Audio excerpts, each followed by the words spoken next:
बिस्मिल्लाहिर्रहमानिर्रहीम। प्रोग्राम में आपको कहते हैं खुश आमदेद। नाज़रीन, पाकिस्तान जिस तरह बहुत अरसे से दहशतगर्दी को फेस कर रहा है, हमने बहुत सारी जानी और माली कुर्बानियाँ दी हैं और हमेशा हमारी फ़ौज पाकिस्तान जो है वो दहशतगर्दों के ख़िलाफ़, फितना और ख़वारिज के ख़िलाफ़ जो है वो सीसा पिलाई हुई दीवार बनती है। लेकिन आज इंतहाई अफसोसनाक, खौफनाक वाक़या पेश आया बुलान में, जहाँ पर जाफ़र एक्सप्रेस को जो है वो टारगेट किया गया दहशतगर्दों की जानिब से।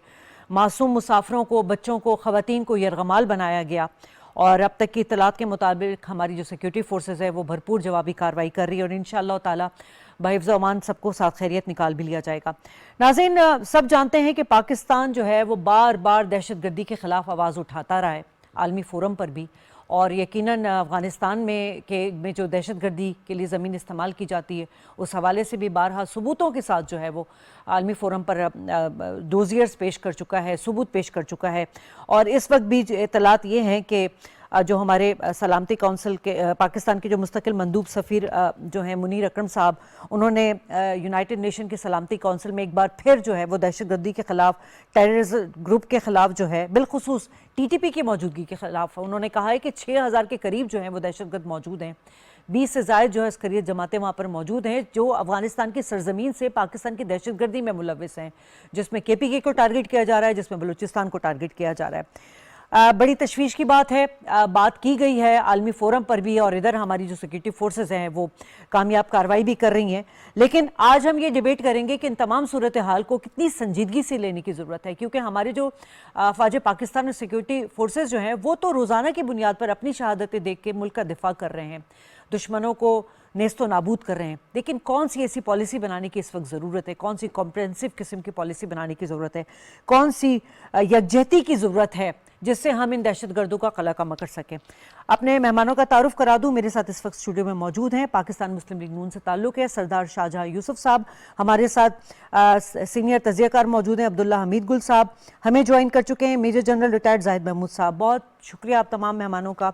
और शाहजहां साहब, बड़े अफसोस के साथ हम इस वाक़े को तो खैर वो करेंगे, शेयर करेंगे, लेकिन सर इस वक्त क्या नज़र आ रहा है, एक दफ़ा फिर जो है दहशतगर्दी सर उठा रही है। कहाँ हमें कमी रह गई है जो हमने एक ऑपरेशंस करके कला कमा किया था नवाज शरीफ के दौरे हुकूमत में, हमने देखा था कि दहशतगर्दी को बड़ी हद तक कंट्रोल कर लिया गया था। ये वजह क्या हमारी मईशत इस वक्त बूम कर रही है, उसकी वजह भी है कि दुश्मनों को ये खटक रहा है, वो दहशतगर्दी कर रहे हैं? देखिए जी, इसमें सबसे पहले तो आज का जो वाक़या हुआ वो इंतहाई अफसोसनाक वाक़या हुआ और ये हमारे लिए, जो मैं समझता हूँ कि दहशतगर्दों की जो बुज़दिलाना कोशिश है, जिस तरह आज ISPR की तरफ से मुकम्मल एक वो बयान भी आया है और पाकिस्तान की कौम को ये बताया जा गया है कि इंशाअल्लाह पाकिस्तान के अवाम के जो फोर्सेस हैं वो उनकी हिफाजत करने जानते हैं और समझते हैं पाकिस्तान की हिफाजत करेंगे। लेकिन उसमें सबसे जो बड़ी जो बात है, जो स्टेटमेंट में भी आई है और जो हम भी समझते हैं कि इन दहशतगर्दों ने बच्चों को और औरतों को ढाल बना के रखा हुआ वहाँ पे। और अब देखें, अब हालात ये पैदा हो चुके हैं कि इसको दोबारा हम इस रीजन को और ख़ुसूसन ये KPK और बलूचिस्तान का जो एरिया है, जिसमें आज से तकरीबन 2017 में अल्हम्दुलिल्लाह उस वक़्त ज़रबुल अज़म शुरू हुआ और फिर अल्लाह के फजल से पीसफुल हो गया था।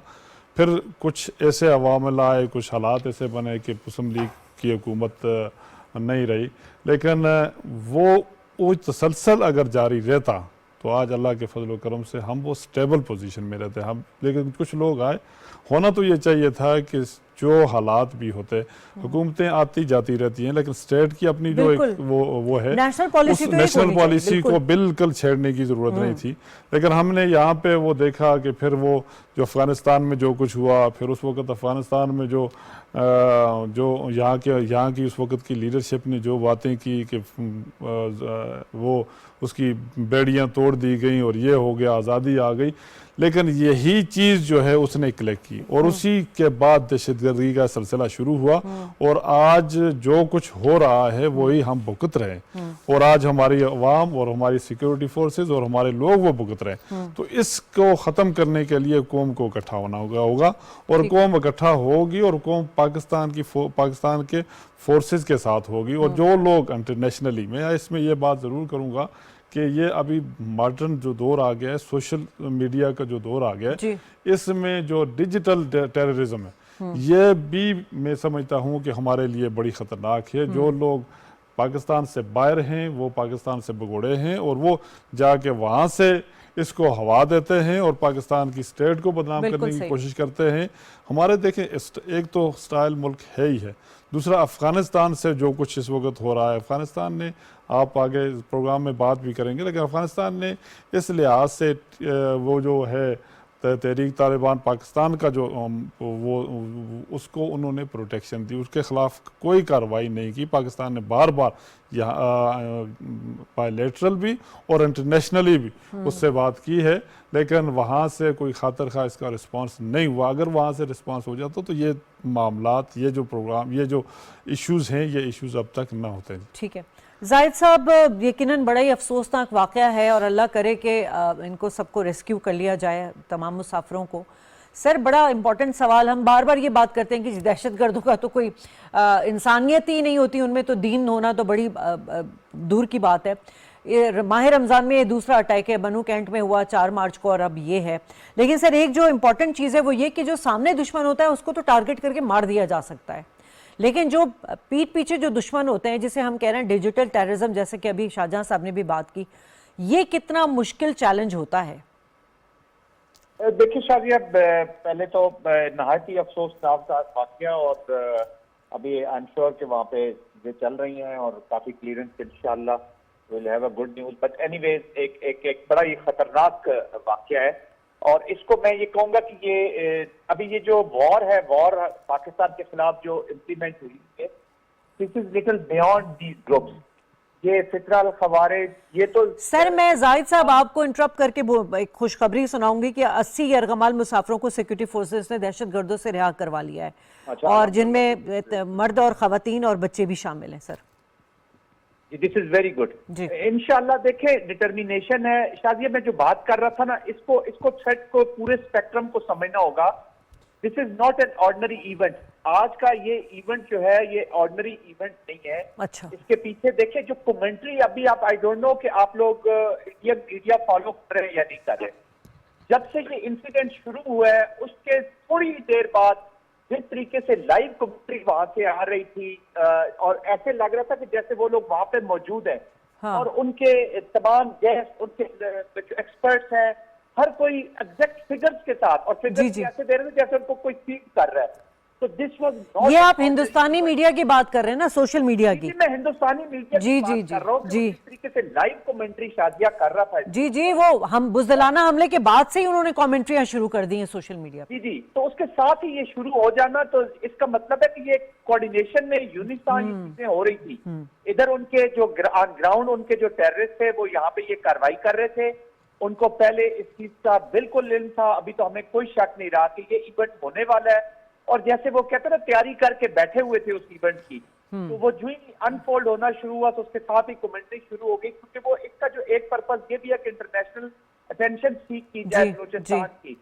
एक जो चाइना, सीपैक, पाकिस्तान, बलूचिस्तान, बिल्कुल जो पूरी एप्लीकेशन है, वो उसको सीख किया गया कि अटेंशन यहाँ पे ली जाए।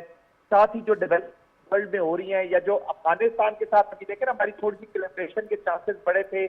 वो इवेंट ऐसे हुए ट्रम्प साहब की वजह से, एक उन्होंने कहा कि जी मैं असला वापस लूंगा, उन्होंने फिर को अपने एक्सेप्ट किया अफगानिस्तान के अंदर। और दूसरा ये जो हमने अभी एक टेररिस्ट उनके हवाले किया, तो एक चांस था इस चीज को एड्रेस करने का, साथ ही कर दिया जाता है। और सर, एक और इम्पोर्टेंट बात सर मुझे मेरे जहन में आई है कि इस वक्त पूरी दुनिया में जो है, जैसे कि ट्रंप ने पाकिस्तानी हुकूमत की तारीफ की है, सिक्योरिटी फोर्स के जो ऑपरेशंस है उनको सराहा है, ये भी दुश्मन ममालिक से जो इनकी आंखों में खटक रहे हैं। जी, बिल्कुल खटक रहे हैं। ये तो देखे ना, मैं अर्ज कर रहा हूँ कि ये पूरा रेड स्टेट की एप्लीकेशन है जो पाकिस्तान के खिलाफ हुई है।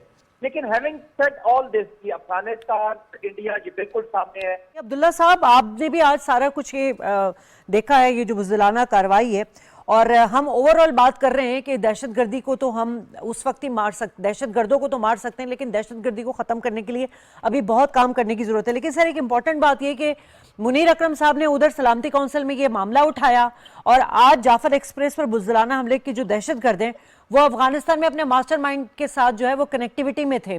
ये तमाम चीज़ें कैसे इंटरलिंक कर रही हैं? बिस्मिल्लाहिर्रहमानिर्रहीम, बहुत बहुत शुक्रिया। देखें, बड़ा ही अफसोसनाक वाक़या है, इसमें तो कोई शक व शुबा नहीं है। लेकिन दूसरी तरफ जो है, जो मुनीर अकरम साहब का बयान है, और आपने डोजियर की भी बात की जो मियां नवाज शरीफ साहब की हुकूमत में पेश किया गया, लेकिन उसके ऊपर अभी तक यूनाइटेड नेशन में क्या हुआ, ये है एक सवाल। दूसरी बात यह है कि अफगानिस्तान के अंदर जब दोहा एकॉर्ड हुआ तो उसके अंदर दो गारंटर्स थे, एक अमेरिका खुद था और एक अफगान तालिबान थे। अगर अफगान तालिबान इसके अंदर मोरद इल्ज़ाम है और वो उनको वहाँ पनाह दे रहे हैं, तो दूसरी जानिब अमेरिका से भी यकीनन सवाल पूछना चाहिए।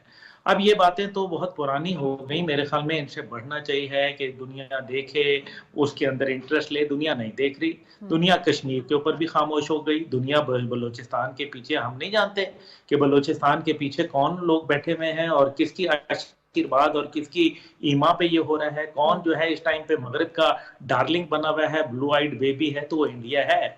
तो फिर इंडिया की तमाम जो वायलेशंस हैं, जिसके अंदर खुद राजनाथ सिंह, उनका डिफेंस मिनिस्टर, ये इकरार कर चुका है अपने टीवी प्रोग्राम में, गार्डियन अखबार के बाद जो एक रिपोर्ट आई थी कि मैंने पाकिस्तान के अंदर टारगेट किलिंग करवाई। तो फिर क्या कर लिया दुनिया ने? नरेंद्र मोदी ने जो है बाकायदा ढाका में खड़े होकर कहा कि मैंने पाकिस्तान तोड़ने में बतौर आरएसएस के नुमाइंदे एक किरदार अदा किया, तो क्या हो गया? कुलभूषण यादव को जो है पाकिस्तान के कानून के मुताबिक फांसी हुई, इंटरनेशनल कोर्ट ऑफ जस्टिस ने उसको रोक लिया, जिसको सुषमा स्वराज ने अपना भारत माता का बेटा करार दिया था। तो फिर अभी तक क्या हुआ? बात तो ये है। देखिए, पहली बात यह है कि इसमें कोई शक व शुबा नहीं है कि सूबा खैबर पख्तूनख्वा हो या सूबा बलूचिस्तान हो, वहाँ की जो सिक्योरिटी के जो कंसर्न्स हैं, खासतौर पे जो सूबे के जिम्मे चीजें आती हैं, उनके अंदर मेरे ख्याल में उनकी कारकर्दगी पे सवालिया निशान उठता है। अगर आज हम सच नहीं बोलेंगे तो मेरे ख्याल में ये गलत होगा। दूसरी बात यह है कि ये तमाम के तमाम जो है अफवाज पाकिस्तान के ऊपर नहीं छोड़ा जा सकता, क्योंकि इसके अंदर आप ये देखिए कि आज आपने तमाम टीवी देखे, शादिया साहिबा, मुझे ये बताएं कि बलूचिस्तान से उनके सेनेटर या बलूचिस्तान के एमएनए एमपीए, क्या उन्होंने टीवी पे आके या सोशल मीडिया पे आके कोई इसकी मजम्मत की? क्या उन्होंने इसके ऊपर डिफेंड किया? अगर नहीं किया तो फिर ये वक्त है सोचने का कि क्यों नहीं कर रहे। अच्छा, तीसरी बात यह है कि चाहे ये केच का इलाका हो, वड का इलाका हो, मस्तूम का इलाका हो, खारान का हो, अवारान का हो, झलावान का हो, या फिर आपका जो है बेला का इलाका हो, ये मामलात जो है ये बड़े खतरनाक हो रहे हैं। जो बलूचिस्तान में पश्तून और बलोच का जो आपस में इत्तेहाद हो रहा है, जो टेररिस्ट ग्रुप्स की बात कर रहा हूं, ये एक खतरनाक अमल है जो माजी के अंदर तारीख में नहीं मिलता मिसाल इसकी। तीसरी चीज जो इसके अंदर अहम बात है कि अगर स्टारलिंक जैसी चीजों को, डिवाइसेस को यूज किया जा रहा है वाया सैटेलाइट, तो सैटेलाइट किसके पास है? तो कौन उनको इजाजत दे रहा है? अब आप ये बड़ी गौर तलब बात है। फिर 2006 में चली जाइए, जब जहां कर्नल रैल्फ पीटर, अमेरिका का एक साबिक कर्नल, जो डिफेंस जर्नल, जो कि दुनिया का सबसे बड़ा दिफाई मैगजीन है, उसके अंदर एक ब्लड बॉर्डर्स के नाम से नक्शा बनाता है और उसके अंदर बलूचिस्तान को वो आजाद रियासत के तौर पर दिखाता है। उसके अंदर ईरान का सिस्तान और बलूचिस्तान को शामिल करता है, अफगान के अहमक कबाइल को शामिल करता है और पाकिस्तान का ये हिस्सा करता है। अब ये मुझे बताइए कि क्या ये तागूती एजेंडा नहीं है? और अगर है तो फिर हमें ये समझना चाहिए, बजाय इसके कि हम मगरिब से या मशरिक से या किसी और से आस लगाएं, हमें खुद काम करना है। बात ये है अब्दुल्ला कि साहब, आपने इतनी बेहतरीन बात की है कि हम अपने रूट कॉज को, यानी जो आपने रूट कॉजेज हैं दहशतगर्दी के, उस तरफ इशारा किया है।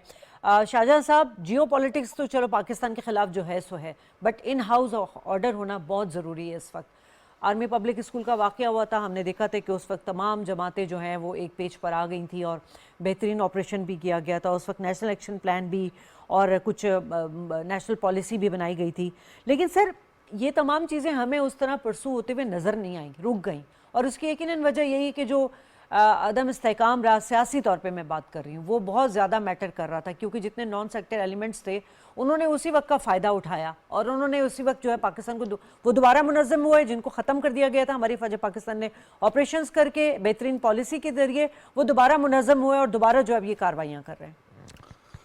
देखिए जी, बात यह है कि हमें उसी तरह मुनज़्ज़म होना पड़ेगा एक बार फिर। और फिर देखिए एक चीज़ जो है कि जो एक जिस तरह अब्दुल्ला गुल साहब ने अभी तफसील से बात की कि जो सिचुएशन इस वक्त इंटरनेशनली और फिर जो पाकिस्तान के जो ख़ुसूसन इस रीजन में जो कुछ हो रहा है, और उसमें उन्होंने एक बात की कि जो इमीडिएट गवर्नमेंट्स वहाँ पे हैं, सिक्योरिटी को जो सिचुएशंस है डे नाइट जो रिस्पॉन्सिबिलिटी है तो उन गवर्नमेंट्स की है, चाहे वो बलूचिस्तान में हो चाहे वो KPK में हो, वहाँ पे वो अफवाज पाकिस्तान के साथ मिल के उनको वहाँ पे सिक्योरिटी देनी चाहिए। पहले तो उन्होंने सिक्योरिटी देनी है, फिर उसके बाद अफवाज पाकिस्तान की दिफा के लिए तो रेड लाइन वही है। तो फिर दूसरी बात यह है, असल बात यह है कि हम सबको पाकिस्तान को अफजल बनाना होगा। ये जो आप डिजिटल हम जो टेररिज्म की बात करते हैं, तो हमारी तरफ से हमारी पॉलिटिकल पाकिस्तान की जो अंदरूनी जो सिचुएशन है इसके हवाले से कोई भी बात होती है तो इंटरनेशनली जिस तरह पहले बात हुई, लेकिन सर अफसोस की बात ये होती है कि बलूचिस्तान के मामलात आज जो वाक़यात हुए तो मैं यही बात कर रही हूँ, बलूचिस्तान के जो मामलात रहे हैं उस पर किसी भी गवर्नमेंट ने कभी इनिशिएटिव नहीं लिया। इसमें लेने की ज़रूरत है। और इस बलूचिस्तान में और KP में मैं ये फिर गुजारिश करूँगा कि अभी भी KP के हालात जो हैं वो अच्छे नहीं हैं, साउथ के हमारे जो हालात हैं वो अच्छे नहीं हैं, और उसको जब तक वहाँ की सूबाई हुकूमतें मिल के और फिर तमाम पार्टीज़ इसको कंडेम नहीं करते, जो पाकिस्तान फोर्सेस के अवाम पाकिस्तान की फोर्सेस के साथ नहीं होती, तो हम इसको अमन में नहीं ला सकते। और इसको लाने के लिए हमें सबको इत्तेहाद करना पड़ेगा। आप देख लें गुज़रे कुछ अर्सा पहले वो मंजूर पश्तीन साहब ने वहाँ पे एक बड़ा प्रोग्राम करने की कोशिश की। हम प्रोविंशियल असम्बली से हमने जितने भी MP थे, अपोजिशन की जमातें थी, हमने गवर्नमेंट पे वहाँ की प्रेशर डाला और फिर वहाँ से फेडरल गवर्नमेंट से रब्ता हुआ, फिर उनका प्रोग्राम हो गया। लेकिन बात यह है कि परमन तरीके से हुआ, पहले बड़ा मुश्किल हालात पैदा हो रहे थे।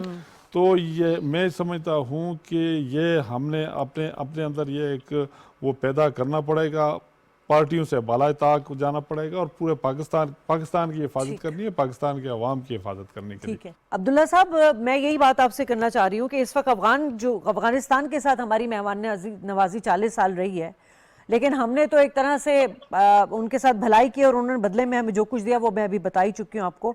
इस वक्त उनको अफगान बाशिंदों को डिपोर्ट करने का फैसला बड़े पैमाने पर किया जा रहा है, जिसे यकीनन बहुत पहले हो जाना चाहिए था।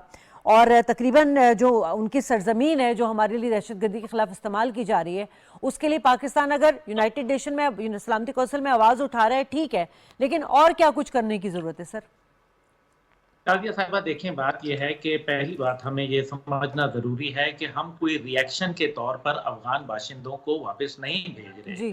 ये एक कानूनी तरीका है और पूरी दुनिया में, और हम जो है उनको पहले भी बड़ा मुकद्दम जानते थे, आज भी हम उनको जो है इज्जत करते हैं, एहतराम करते हैं। लेकिन हम ये भी चाहते हैं कि पाकिस्तान के आइन, पाकिस्तान के कानून, पाकिस्तान की सरजमीन और पाकिस्तान के जो लोग हैं उनका एहतराम किया जाए। और अब जब अफगानिस्तान के अंदर रूस भी चला गया और अमेरिकी फौज भी चली गई, अब उनका मुल्क है और बुकौल उनके कि वहाँ बहुत अच्छा है, तो बहुत अच्छा है, अल्लाह से दुआ है कि वहाँ अमन बरकरार रहे। तो फिर अपने लोगों को बुलाने में कोई इसमें मेरे ख्याल में मज़ायका तो नहीं होना चाहिए। दूसरी बात यह है कि हमें क्या मेजर लेने चाहिए। देखें बात यह है कि अगर इस टाइम पे भारत की जबान वो बोलेंगे तो यकीनन फिर पाकिस्तान जो है वो रिएक्ट करेगा। पाकिस्तान कोई मामूली मुल्क तो है नहीं, पाकिस्तान न्यूक्लियर जिम्मेदार रियासत है और पाकिस्तान दहशतगर्दी की जंग से लड़ना भी जानता है। अगर उस तरफ पश्तून है तो यहाँ भी अल्हम्दुलिल्लाह गैरतमंद पश्तूनों का इलाका है। ये बात किसी के ख्वाबो ख्याल में भी नहीं होनी चाहिए कि पता नहीं हमने क्या कर दिया। अगर रूस के खिलाफ वो जीते या अफगानिस्तान से उन्होंने अमेरिका को जो है वहां से इनखला करवा दिया, तो क्या पाकिस्तान की मर्जी के बगैर और पाकिस्तान की इमदाद के बगैर हुआ ये सारा? अब आप देखिए काउंटर सर्जेंसी जो इंसर्जेंसी ऑपरेशंस के लिए $397 मिलियन जो है वो F-16 के अपग्रेडेशन के लिए अमेरिका ने दिए हैं। यानी कि कहीं एक उनको ये एहसास हुआ है कि पाकिस्तान में हालात ठीक नहीं है और पाकिस्तान अगर इम्बैलेंस होता है खुदा न खास्ता तो फिर इसका असर जो है पूरे रीजन के ऊपर पड़ेगा और ये चीज अफोर्डेबल नहीं है। दूसरी बात जो है जो बड़े जरूरी है कि हमें अपनी दाखिला पॉलिसी जो है उसका अशर नौ जायजा लेना है ताकि हमें जो है एक मुतफिका प्लान के जरिए जैसे हमने नेशनल एक्शन प्लान बनाया था उसके बाद उसके समरात भी हमने देखे।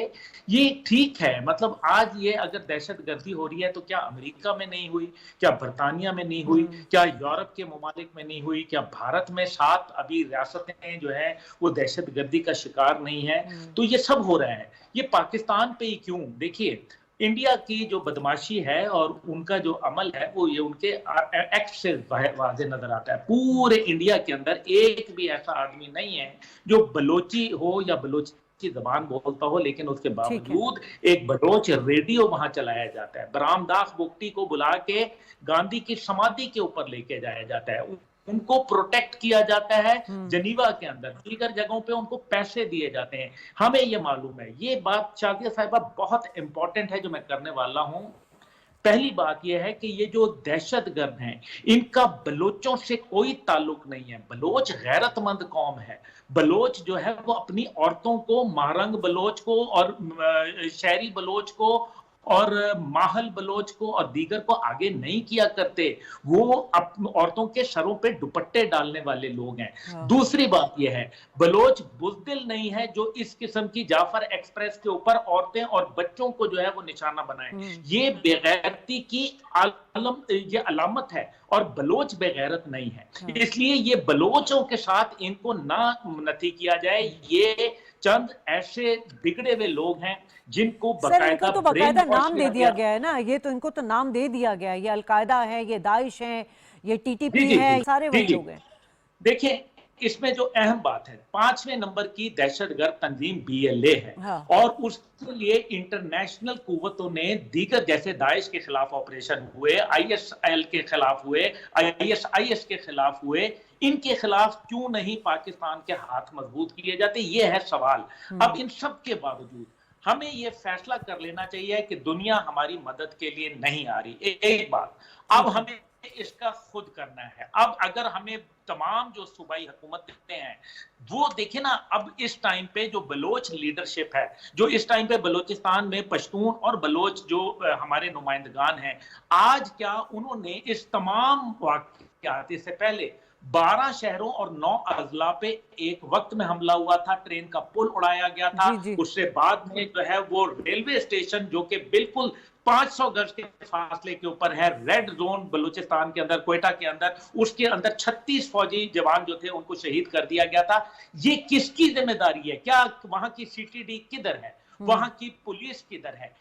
जहां आपने 81% इलाका जो है वो आपने नो गो एरिया कहा हो, उसको B एरिया करार दिया गया हो, वहां लेवीज हो। देखें करने की जरूरत, बड़ा एक आखिरी जुमला जी, देखिए करने की जरूरत यह है कि वहां के जो सरदार हैं जो कि जिनकी वीडियोस मौजूद हैं, 80 गाड़ियों के साथ वो चलते हैं, रॉकेट लॉन्चर उन्होंने फिट किए होते हैं, LMG गनें उन्होंने गाड़ियों पे लगाई होती हैं, उनको डिसआर्म करना पड़ेगा। नंबर 1 वहां प्राइवेट ये जो लेवीज हैं ये खत्म करने पड़ेंगे जो सरदारों को फैसिलिटेट करते हैं, और बाकायदा पुलिस का निफाज जो है वहां करना पड़ेगा। और तीसरी बात यह है कि वो तमाम इंटरनेशनल फंडिंग जो उनको आ रही है उसको कट करना पड़ेगा, और जो हुकूमत की रेट है वहां कायम करनी पड़ेगी। वहां के लोकल लोगों को, अगर माजी के तमाम जो पॉलिटिकल लीडरशिप है वो नाकारा हो चुकी है, वो फारिग हो चुकी है, तो एक बड़ा चले आपने बड़ी अच्छी बातें की हैं जी जी, ऊपर बैठ के उनका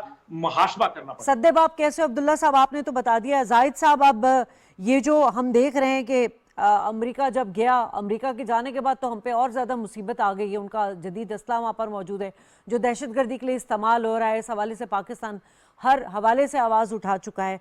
क्या दुनिया को इस चीज़ का इदराक नहीं कि ये जो सब कुछ हो रहा है, जिसमें अफगानिस्तान की सरजमीन इस्तेमाल हो रही है, वहाँ पर जो है उनके जो उनको सरकारी प्रोटोकॉल दिया जा रहा है, उनको परमिट दिया जा रहा है, उनको सरकारी गाड़ियाँ दी जा रही हैं, ये खित्ते और दुनिया के लिए बहुत ज़्यादा खतरे की बात है?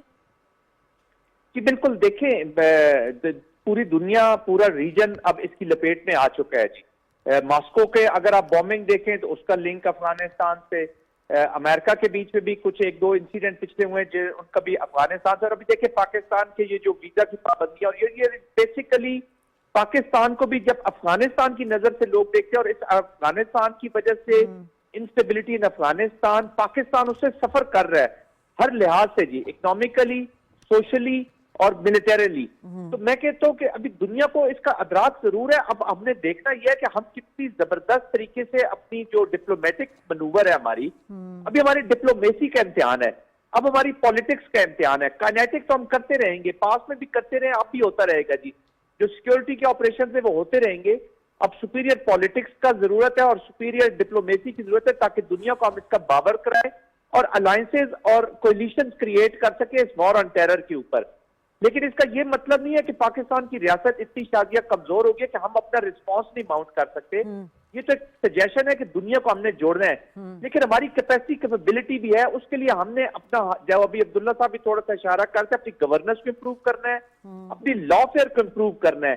देखिए ना, आज फर्ज करें इसी ट्रेन के जो अभी लोग शामिल होंगे, जो वेटर्स हैं, सपोर्टर्स हैं, उनको अगर हम इंसाफ के कटहरे में अगर कहीं लाएंगे तो फिर सालों न लगे उनको इंसाफ देने में, हमें महीने घंटे लगाने चाहिए इंसाफ देने में। और दुनिया, जब तक आप टेरर नहीं स्टैब्लिश करेंगे, जब तक आप खौफ नहीं स्टैब्लिश करेंगे अपनी गवर्नमेंट का, अपनी रिट नहीं स्टैब्लिश करेंगे, और गवर्नेंस के हिसाब से जब तक आप उनको महसूस नहीं कराएंगे कि स्टेट इज सीरियस, कि ये सजाएं देगी, हम इन्हीं चक्रों में रहते हैं कि अदालतें कायम करें, कहाँ करें, कौन से कोर्ट स्टैब्लिश करें। ये है वो लोग जहां के लिए फिर मिलिट्री कोर्ट्स की बातें होती हैं, जहां इंसाफ की, एंटी टेररिज्म कोर्ट्स की इफेक्टिवनेस की बातें होती है। ये है वो जुल्म जो होता है। और फिर हम अपनी पॉलिटिक्स के नीचे, अपनी छोटी सी ख्वाहिशात के पीछे अपने छुप के हम पूरे स्टेट की एप्लीकेशन को स्कटल कर देते हैं। इट इज नॉट एक्सेप्टेबल जी। अब वक्त आ गया कि हम we should put our house in order और सख्ती से निपटा जाए, जीरो टॉलरेंस, चाहे वो सोशल डिस्ट्रप्टिव मूवमेंट्स हो, चाहे वो सोशल मूवमेंट्स अपनी कर रहे हो। अगर वो लॉफेयर के नीचे आएंगे, जो भी आईने पाकिस्तान को चैलेंज करेगा, हमारे माओ बहनों, बच्चों, भाइयों का और फौजियों का खून और हमारे सिक्योरिटी फोर्सेस खून इतना छोटा नहीं है कि वो रायगां और जाया हो चला जाए जी। अब ये वक्त आ गया कि सीरियस टर्न मेजर्स लेनी होंगी, जिधर विल ऑफ द स्टेट नजर आनी चाहिए जी। तो शाहजहां साहब, बड़ा सख्त चैलेंज है आप लोगों के लिए, और सारा तो बता ही चुके हैं, अब्दुल्ला साहब भी बता चुके हैं, जाहिद साहब भी बता चुके हैं। खारजा पॉलिसी, दाखिला पॉलिसी, हमारी डिप्लोमेसी, उस चैनल को हमें मजबूत करना है। दूसरा, हमें अपने पॉलिटिकल मामला जो है वो सही करने हैं। अब ऐसे में प्राइम मिनिस्टर साहब को एक एडवाइस तो ये भी जानी चाहिए कि आप तमाम ऑल पार्टीज़ कॉन्फ्रेंस को बुलाएं और ये तमाम मामला जो उनके सामने रखें कि जी हमने अब, क्योंकि देखिए जब तक हम इन हाउस ऑर्डर नहीं होंगे, हम उस तरह से अपनी बात दुनिया को नहीं बता सकेंगे। और ये जो बात की कि जी अब अफगानिस्तान के आड़ में हमारी भी वीज़ा पॉलिसी सख्त की जा रही है, हालांकि हम खुद दहशतगर्दी का शिकार हैं, तो ये गवर्नर्स को ठीक करना बड़ा चैलेंज बन गया आप लोगों के लिए इस वक्त। जी, सबसे पहले तो हमारे जो एक्सपर्ट्स थे, अब्दुल्ला साहब और जायद साहब, उन्होंने जो तफसीलन बात की, इस वक्त जो इस मुल्क में हमें जो फेस हो रहे हैं, चीज़ें फेस हो रही है या हुकूमत को, स्टेट ऑफ पाकिस्तान को, तो यही सब चीज़ें फेस हो रही हैं। और इस वक्त हमें वही इत्तेफाक, इत्तेहाद की ज़रूरत पड़ेगी पॉलिटिकली। तमाम पार्टीज़ को बालाताक, अपने नज़रियात को बालाताक रख के, पॉलिटिकल जो डिफरेंस है उसको ख़त्म करके हमें एक जगह पे इकट्ठा होना पड़ेगा। ये हमारी जो गवर्नमेंट है, मियां मोहम्मद शहबाज शरीफ साहब, मियां नवाज शरीफ साहब, और मैं समझता हूँ कि जो इत्तेहादी हैं उनकी यही सोच है कि हम एक हों, इकट्ठे हों। और हम यही गुजारिश करते हैं, आपसे मैंने पहले बात की थी कि वो जिरगा जो बना था, पख्तून जिरगा, तो उसमें हमने वहाँ पे प्रोविंशियल गवर्नमेंट में अपोजिशन की तमाम जो बातों ने जोर लगाया, और फिर उसी वजह से फिर चीफ मिनिस्टर और फिर वो जो प्रोविंशियल गवर्नमेंट्स ऑन बोर्ड हुई। लेकिन हाँ, यहाँ पे बात यह है कि प्रोविंशियल गवर्नमेंट्स अपनी जिम्मेदारियाँ एक्सेप्ट करें। जहाँ पे सिक्योरिटी की बात होती है वो वहाँ पे उनकी रिस्पॉन्सिबिलिटी है, और they should come with federal government के साथ आए और फिर उनके साथ मिलके देखें। बात यह है कि हम सबसे पहले पाकिस्तानी हैं और फिर दूसरी बात है कि पाकिस्तान ने हमेशा सफ़र किया अफगानिस्तान की वजह से। जिस तरह हमारे एक्सपर्ट्स ने बात की कि आज अब अगर अमेरिका में अगर सफरी पाबंदियां अगर लग रही हैं पाकिस्तान पे तो वो इसी वजह से चलें। तो इस वजह से हम समझते हैं कि जिस तरह पहले 2017 में जो जिस तरह पाकिस्तान में तमाम पार्टियों चलें, इस वक्त जो है कौमी एकजहती पॉलिसी की ज़रूरत है, नेशनल प्लान की ज़रूरत है और जो पहले बने हुए हैं पॉलिसी हैं उनको एग्जीक्यूट करने की ज़रूरत है। और इस वक्त अल्हम्दुलिल्लाह हमारी सिक्योरिटी फोर्सेज जो है वो कामयाब ऑपरेशन जारी कर रही है और 80 के करीब जो है वो मुसाफिरों को रेस्क्यू कर लिया गया और आखिरी दहशतगर्द तक जो है इस दहशतगर्दों का जो है खात्मा जारी रहेगा। यहाँ लेंगे एक ब्रेक के बाद आएंगे तो गुफ्तगू के सिलसिले को बढ़ाएंगे।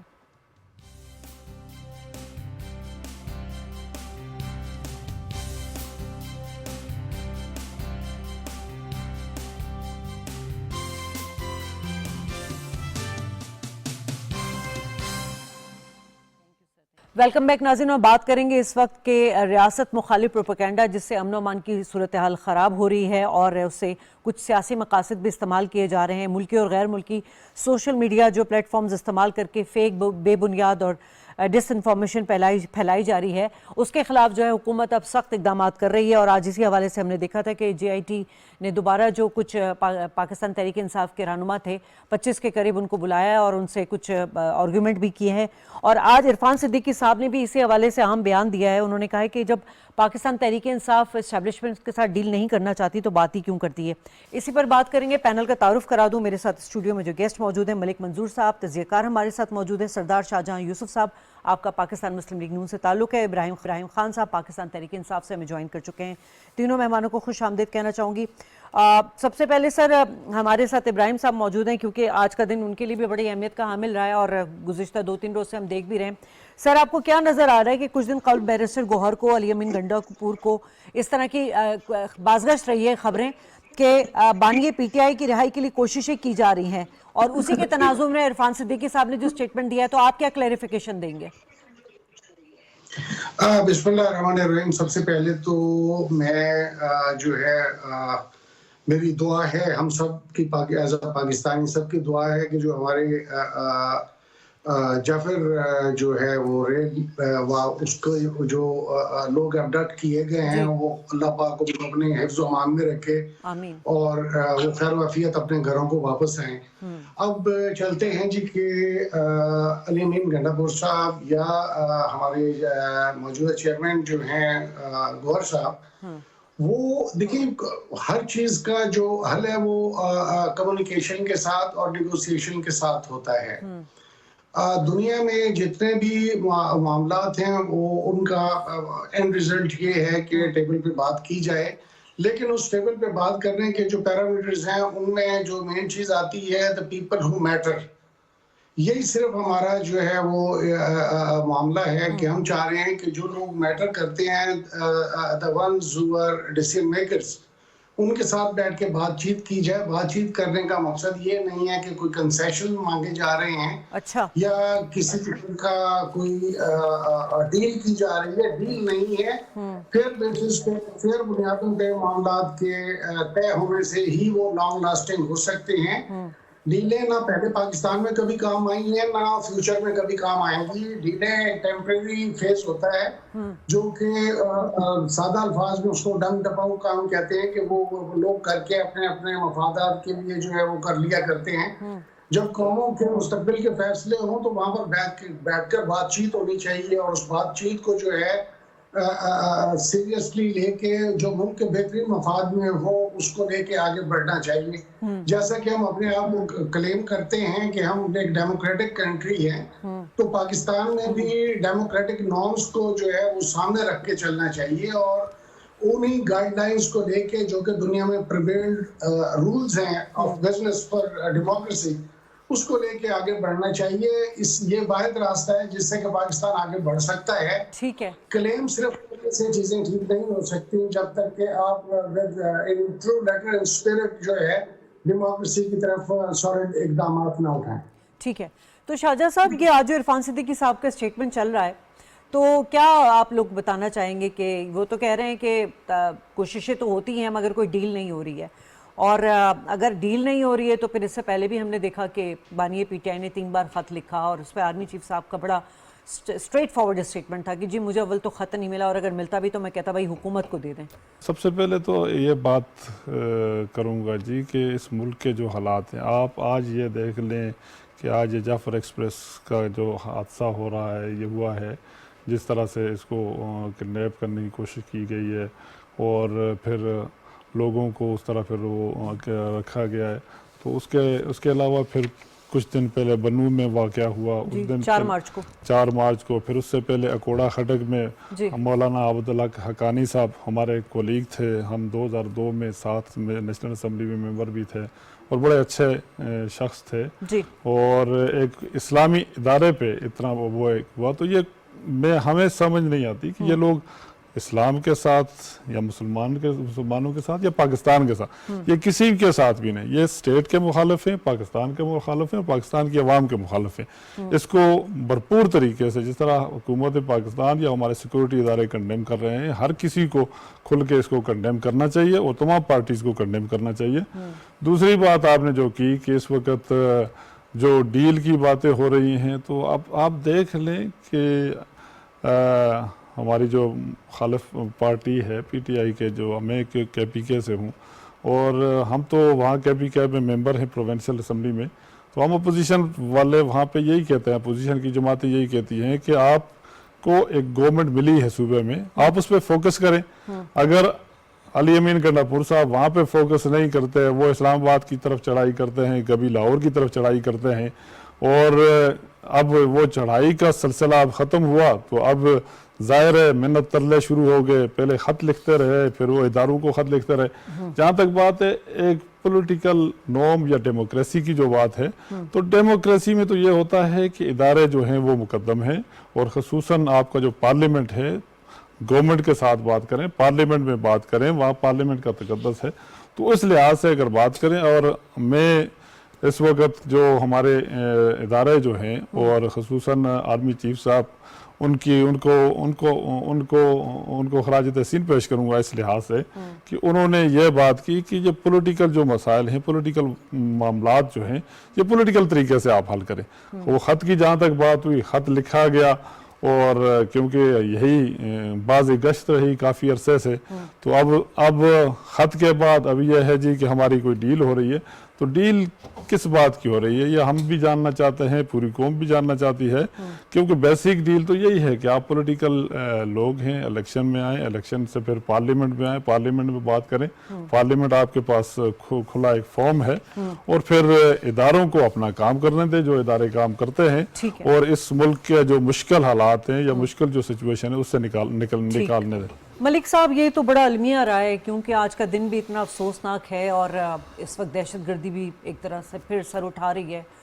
यकीनन हमारी अपनी कुछ कोताहियाँ रही हैं, हमारी नेग्लिजेंसी रही है, हम अपने सियासी अदम इस्तेकाम में इतना ज़्यादा उस तरफ फोकस हो गया कि शायद दहशतगर्दी को, जो नवाज़ शरीफ ने अपने दौरे हुकूमत में बहुत हद तक कंट्रोल कर लिया था, हमारी फ़ौज पाकिस्तान ने कंट्रोल कर लिया था, एक बार फिर सर उठा रहे हैं। देखिए, जो आपने सियासी अदम इस्तेकाम और पॉलिटिकल पोलराइजेशन की बात की है, जो एंटी स्टेट एलिमेंट्स हैं, मुल्क दुश्मन अनासर हैं, वो सियासी तकसीम से फ़ायदा उठाते हैं। आपने बड़ा अहम एक नुकता उठाया कि जब सियासी जमातें आपस में दस्तों बरपा होगी और एक दूसरे के साथ वो लड़ाई कर रहे होंगे और सियासी अदम इस्तेकाम बढ़ेगा, तो उससे लामहला जो मुल्क दुश्मन अनासर वो फ़ायदा उठाते हैं, और यही वजह है कि दहशतगर्दी की जो वारदातें उनमें जो इजाफा है इंतहाई तशवीशनाक बात है।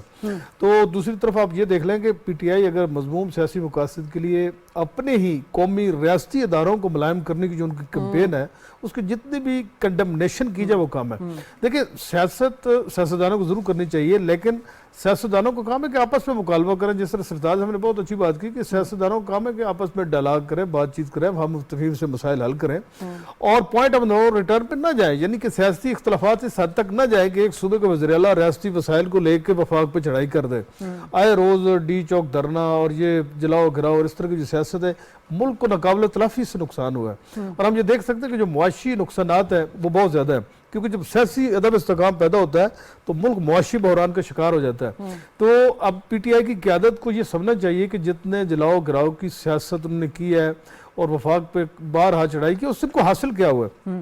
एक तो यह कि उनकी जमात कई टुकड़ों में तकसीम हो गई है, उनके जो इख्तलाफात हैं वो इस हद तक बढ़ गए कि पूरी लीडरशिप एक दूसरे पे हमलावर है। सोशल मीडिया टीम है PTI, अच्छा, दूसरा ये मुश्किलात पैदा करती हैं। और देखिए, सोशल मीडिया के जरिए आप अक़वाम आलम में पाकिस्तान के इमेज को नाकाबिल तलाफी नुकसान पहुंचा के क्या सियासी मकासद हासिल कर लेंगे।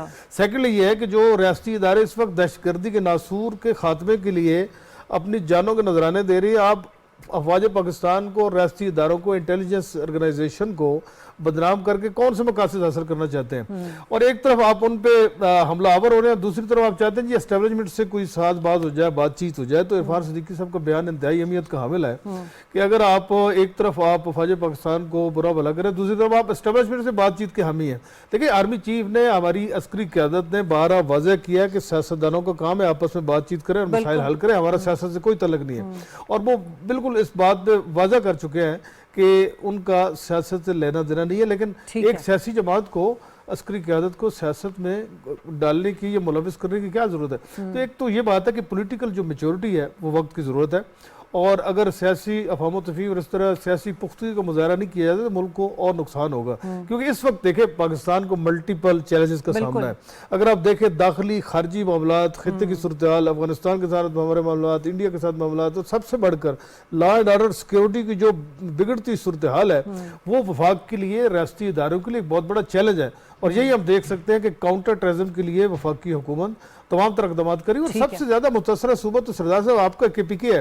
देखिए, आप उस सूबे से तल्लक रखते हैं, वहां पर जो खून की होली खेली जा रही है, जो दहशतगर्दी की वारदातों में इजाफा हुआ है, वहाँ चाहिए कि जो वहाँ का वज़ीर आला है, वहाँ की जो क़यादत है, वो मुल्क की सिक्योरिटी और सलामती के हवाले से कम एक पेज पे आना चाहिए। और ये नहीं कि इस तरह का तर्ज अमल, जो सियासी तर्ज अमल है और अदम बर्दाश्त है, उससे यकीनी बात है कि जो मुल्क की सूरत हाल है वो ज्यादा और गंभीर हो जाएगी। तो उनको भी हालात का इदराक करना चाहिए। और बिल्कुल ऐसी बात है। तो इब्राहिम साहब, आप लोग भी कुछ थोड़ा सा सर इस पे कंसीडर करें। आप लोग कह रहे हैं ईद के बाद जो है हुकूमत मुखालिफ तहरीक चलाई जाएगी। आप लोग इतनी बड़ी अपोजिशन जमात है, कोई कंस्ट्रक्टिव किस्म का जो है क्रिटिसिज्म करें, कोई प्रोडक्टिव किस्म की आप अप्रोच करें, कोई मशवरे दें, हुकूमत के साथ खड़े हों। क्योंकि इस वक्त देखें, इकोनॉमी एक बड़ा इशू था जिसे हुकूमत ने एड्रेस किया। लॉ एंड ऑर्डर एक ऐसा इशू है जो सिर्फ हम लोग, हर सूबे के लिए प्रॉब्लम है। ये KPK और बलूचिस्तान के लिए तो खास तौर पे। ऐसे में आप लोग जो है ये सियासी जो मफादात हैं, पॉलिटिकल माइलेज लेना छोड़कर हुकूमत के साथ खड़े हों, फौज पाकिस्तान के साथ खड़े हों। देखिए, कौन कह रहे हैं कि हम अफवाज पाकिस्तान के साथ? सर ये जो रियासत मुखालिफ प्रोपेगेंडा है, सर एक मिनट, ये JIT जो बनी है, जिसपे पहले 7 मार्च को 25 आपके रहनुमाओं को तलब किया गया था, आज फिर कुछ शवाहिद मिले तो उनको बुलाया गया, तो ये रियासत मुखालिफ प्रोपेगेंडा ही है ना जिसके लिए बुलाया गया है? ये क्या है फिर? देखिए, मैं आपको अर्ज कर रहा हूँ कि सबसे बड़ी बात यह है कि जब तक हम लोग हकायक को सामने लेकर और हकायक पर बैठ के बात नहीं करेंगे, अब किसी भी पीसफुल प्रोटेस्ट को आप कहें कि जी ये हुकूमत के ऊपर चढ़ाई है।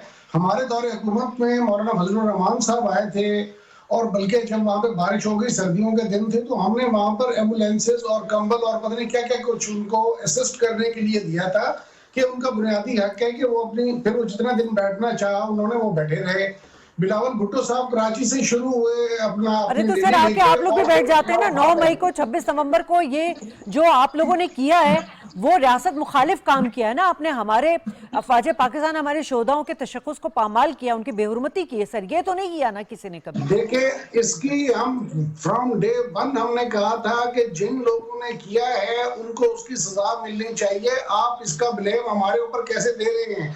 या आज तक वो बंदे जिनकी फुटेज आई हुई है बीच में खड़े हुए हैं, आज तक उनको आइडेंटिफाई करके उनको गिरफ्तार क्यों नहीं किया गया, जो कि लोगों को इनवाइट कर रहे थे कि आप आ जाएं। यहाँ पे कैंप में किसी के घर में जाने के लिए आपको 10 जगह पे रोक के अपनी वो देनी पड़ती है, और उस दिन वो सारी वहां से सिक्योरिटी के इंतजाम भी हटा के मामला देखें। हम इन चीजों में नहीं जाना चाहते और ना किसी को ब्लेम करना चाहते हैं। हम ये कहते हैं कि हकाइक पे आ जाएं, हकाइक पे बैठ के मामलात को तय कर लें। जब तक आप हकाइक पे नहीं आएंगे, अब पाकिस्तान की 90% आवाम जो सर वो शवाहिद जमा हो चुके हैं, वो शवाहिद जो है गलत है तो हम ऐसे सपोर्ट नहीं कर रहे। अगर मुल्क के 90% आवाम गलत हैं और 10% वाले जो हैं वो मुल्क के खैर ख्वाह हैं और मुल्क के साथ मुखलिस हैं और 90% जो है वो मुल्क के खिलाफ हैं, तो फिर इसको डेमोक्रेसी नहीं कहा जाता। ये जो सर्टिफिकेट बांटते हैं ना जी कि कौन मुल्क के साथ वफादार है और कौन नहीं है, ये सर्टिफिकेट किसी को नहीं बांटने चाहिए।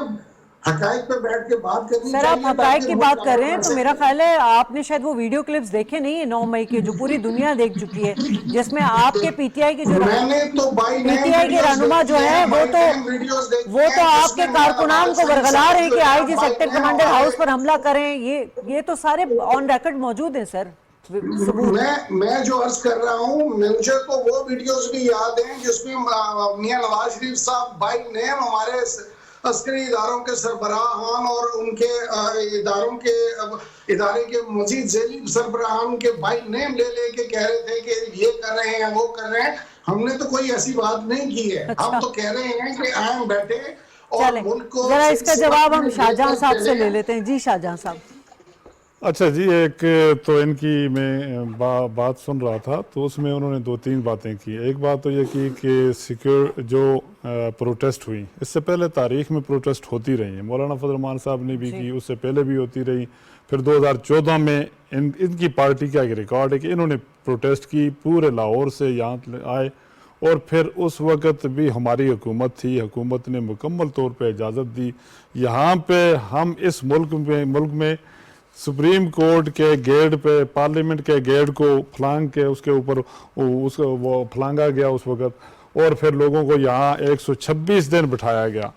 ये किसी भी मुल्क में, दुनिया के किसी भी मुल्क के कैपिटल में और खास जगह में अगर इस तरह की प्रोटेस्ट हुई है तो मुझे बता दें। आप न्यूयॉर्क में देख लें, वाशिंगटन में, लंदन में, या किसी भी मुल्क के कैपिटल में, बड़े मुल्कों की आप बात करें जहाँ पे जमहूरियत की बात है।